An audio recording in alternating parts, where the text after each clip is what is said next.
Senator Conrad, we got two clocks ticking for you. One to be able to get the cliff avoided, but then you're about to leave. You're a free agent. Are we going to be able to get done in time? I think so.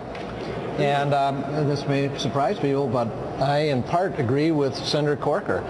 I think it is imperative that we do the big deal.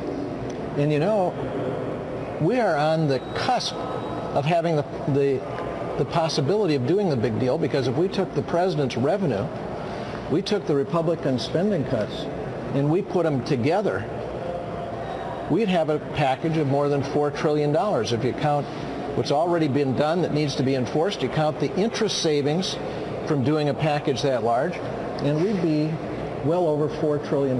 We'd be in the $4.4 trillion range, and we do an incredible gift, give an incredible gift for Christmas to the people. But nobody thinks those numbers are real. People are saying those are just their opening bids. That's just what they say out here in public so that they can get to a better position. We'll find some middle ground when you get to it. You're saying don't give middle ground. Don't. Take the heaviest of each side. Negotiate up. You know, so typical around here, we negotiate down. In this circumstance, let's negotiate up, and we could have a package that would then secure the economic future of the country for decades to come. We'd not only stabilize the debt, we'd begin to work it down in a fairly dramatic way over time.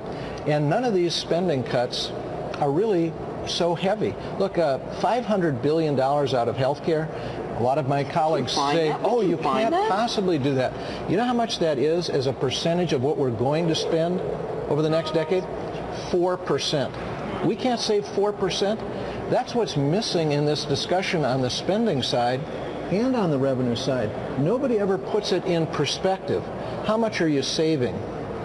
What's the total you're going to be spending? Right. No one does. I'm trying to get one of the reasons we're so thrilled to have you is you're clearly in a rise above spirit.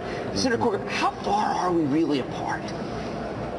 Well, I don't know. I mean, again, what we haven't done is conditioned this whole debate because we've been focused on the revenue piece. And, you know, the numbers are out there, and the wealthy are saying, look, you know, candidly, we know we've got skin in the game here either way, whether you call it rates or tax deductions. You know, we just want you to solve the problem. And I think we haven't spent enough time dealing with the solutions that have to come in place. I mean, have you guys seen any specifics as it relates to the entitlement reforms? I know that we've laid something out, but we really haven't conditioned the American people for that, and that's what's been missing in the debate.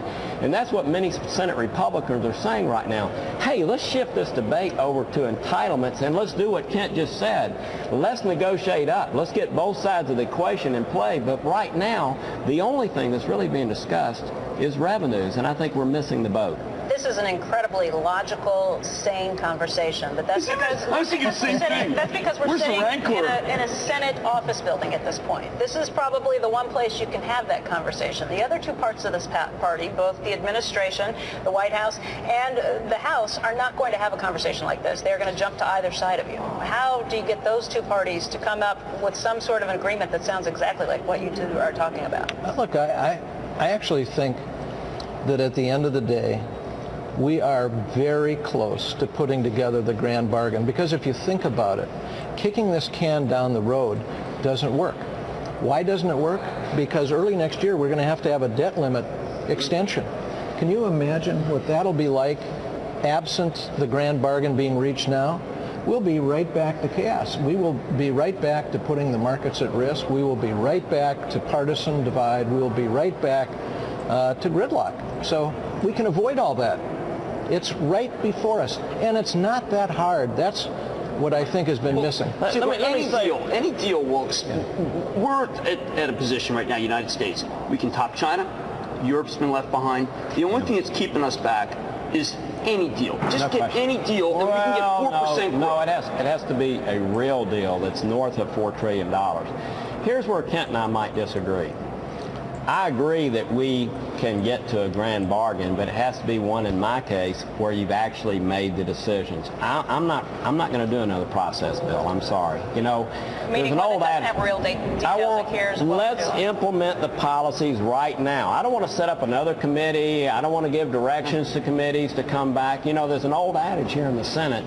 there's nothing to be learned from the second kick in the shin from a mule, okay?